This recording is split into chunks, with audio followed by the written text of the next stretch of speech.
Tak jo, konečně poslední 2 šrouby a budu to mít konečně došroubované. Koniga jsem konečně došrouboval. Teď už se v něm můžu projet. Tak jo.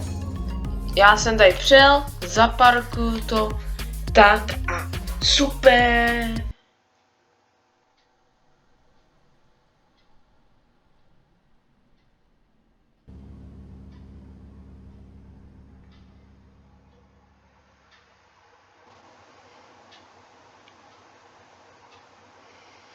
Já se už poseru, kurva.